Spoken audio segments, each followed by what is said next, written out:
같은 도시, 같은 일요일 아침입니다. 교회 안에서는 하나님을 부르고 걸어서 10분 거리의 성당 안에서는 하느님을 부릅니다.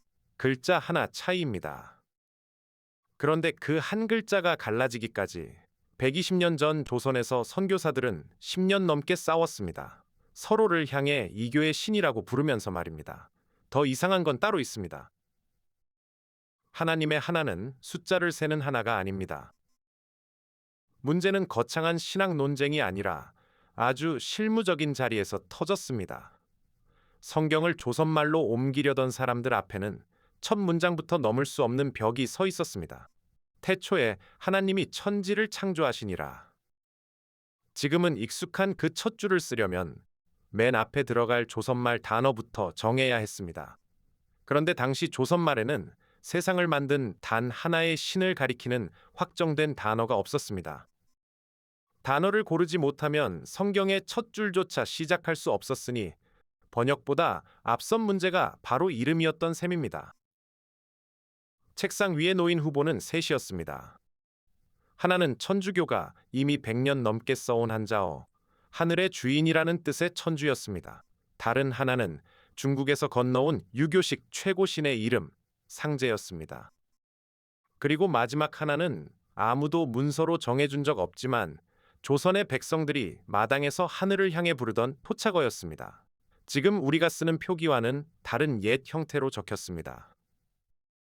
앞에 둘은 학자의 말이었고 마지막 하나는 사람들의 말이었습니다.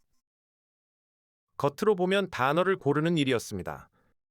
그러나 실제로는 훨씬 무거운 판정이었습니다. 조선인이 예로부터 하늘이라 부르며 우러러온 그 존재와 성경이 말하는 신이 같은 존재인가?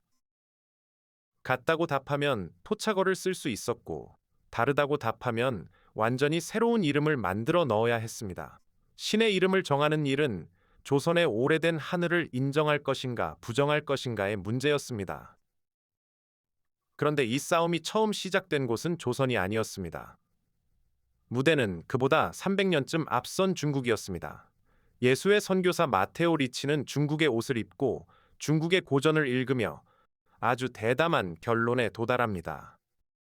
고대 중국인이 섬기던 상제가 사실은 성경의 신과 같은 존재였다는 것이었습니다. 그는 중국인에게 새로운 신을 들이미는 대신 당신들이 잊어버린 신을 되찾아 주겠다고 말한 셈이었습니다. 반발은 거셌습니다. 뒤늦게 들어온 다른 수도회의 선교사들은 그것이 선교가 아니라 타협이라고 보았습니다. 이교의 신에게 성경의 이름을 붙여 교회 안으로 들이는 일이며 결국 신자들은 옛 신을 그대로 섬기면서 이름만 바꿔 부르게 될 것이라는 경고였습니다. 논쟁은 신학 논문에서 시작해 고발과 소송으로 번졌고 바다를 건너 로마까지 올라갔습니다. 로마 교황청의 결정은 단호했습니다. 하늘을 뜻하는 천이라는 말도 유교의 상제도 쓸 수 없다. 남은 것은 오직 천주였습니다.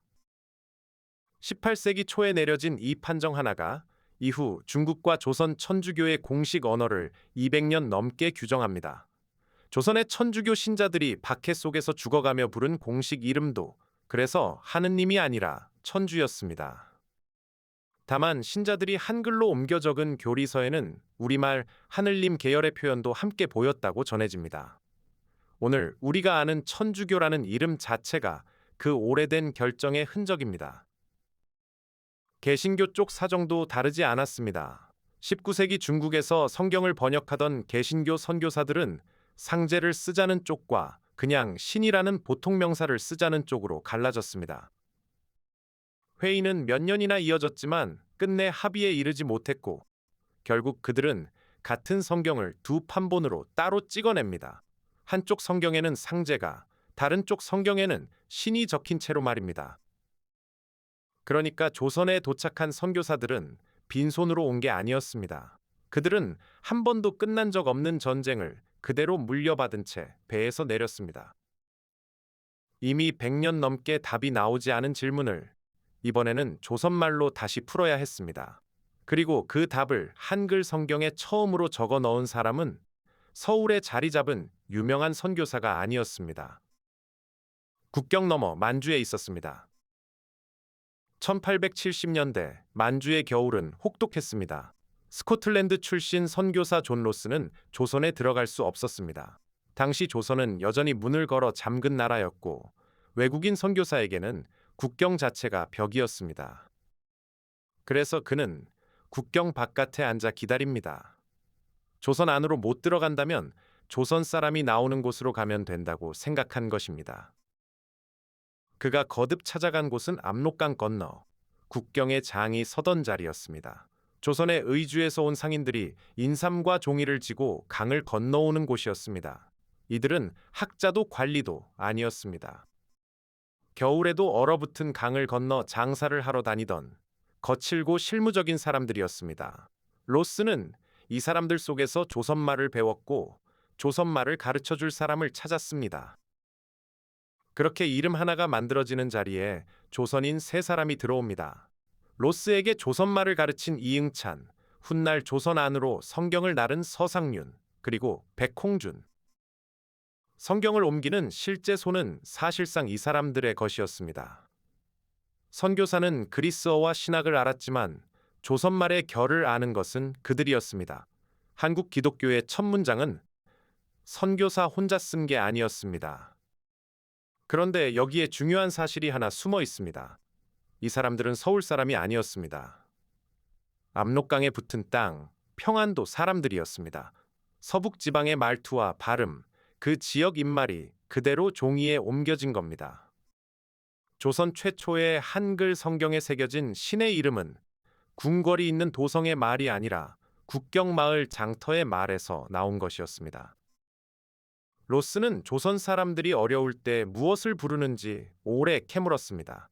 그 무렵까지 정작 조선 땅에는 발을 들일 수 없었던 그는 국경을 오가는 사람들의 말로 그 나라의 신앙을 그려나갔습니다.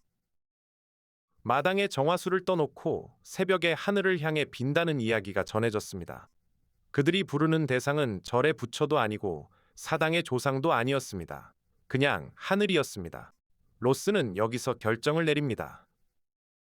한자 개념을 수입해 넣는 대신 이 사람들이 이미 알고 부르던 이름을 그대로 쓰기로 한 것입니다. 그렇게 1882년 만주에서 한글로 된 누가복음이 인쇄됩니다. 조선 땅에서 만들어진 성경이 아니라 조선 밖에서 만들어져 조선으로 들어간 성경이었습니다. 서상류는 이 책을 나눠지고 국경을 넘습니다. 발각되면 목숨을 걸어야 하는 일이었습니다. 그리고 선교사가 공식적으로 입국하기도 전에 그 이름은 이미 조선 사람들의 입에서 읽히기 시작했습니다. 몇 해 뒤 제물포에 배 한 척이 들어옵니다. 20대 중반의 미국인 선교사 호러스 언더우드였습니다. 그는 조선 개신교의 상징이 되는 인물입니다. 학교를 세우고 교회를 세우고 이후 30년 넘게 조선에서 일합니다. 그런데 조선말로 옮겨진 성경에 적힌 신의 이름을 두고 그는 얼마 지나지 않아 강하게 반대하고 나섭니다. 언더우드의 논리는 명확했습니다. 그 토착어 이름은 성경이 준 이름이 아니라 조선의 옛 신앙이 이미 쓰던 이름이라는 것이었습니다.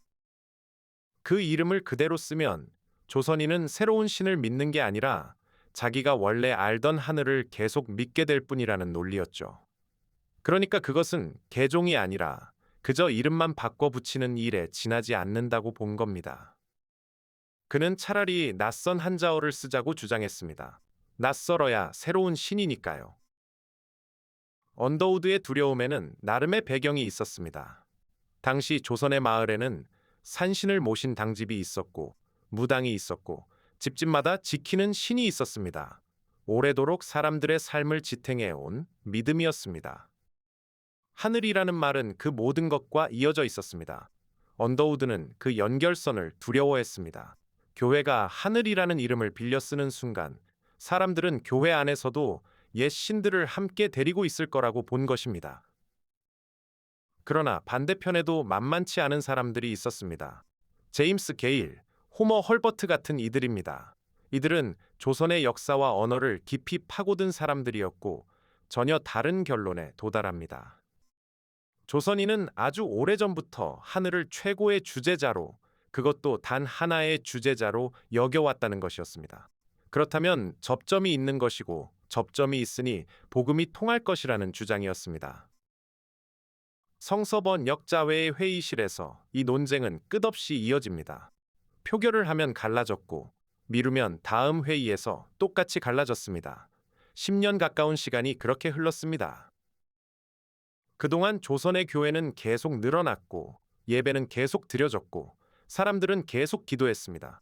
결론이 나지 않는 사이에 현실이 먼저 앞서 나가고 있었던 겁니다. 그리고 결국 언더우드가 물러섭니다. 그는 논리에서 진 게 아니었습니다. 조선의 신자들이 이미 그 이름으로 기도하고 있었기 때문입니다. 새벽에 모여 앉은 사람들의 입에서 나오는 이름을 회의실의 결정으로 되돌릴 수는 없었습니다. 신학이 언어를 정한 게 아니라 언어가 신학을 앞질러 버린 순간이었습니다. 이름은 이미 사람들의 것이 되어 있었습니다. 자, 이제 가장 흥미로운 대목입니다. 그 이름은 원래 어떻게 적었을까요? 당시 표기는 하나님도 하느님도 아니었습니다. 지금은 사라진 모음 하나가 들어간 제3의 표기였습니다. 어원은 아주 단순합니다. 하늘에 높은 분을 뜻하는 님을 붙인 하늘님이라는 말이 소리 나는 대로 줄어든 형태였던 겁니다. 숫자 하나와는 아무 관계가 없었습니다. 여기서 낯선 글자 하나가 등장합니다. 아레아라고 부르는 모음으로 세종이 만든 훈민정음에 점 하나로 적혀 있었습니다. 소리는 아와 오 사이였지만 지역마다 달랐고 서북 지방에서는 아에 가깝게 냈다고 합니다. 그 말투를 쓰던 사람들이 최초의 성경을 옮겼으니 사투리 하나가 신의 이름을 갈랐을 수 있다는 뜻이지만 단정할 수는 없습니다.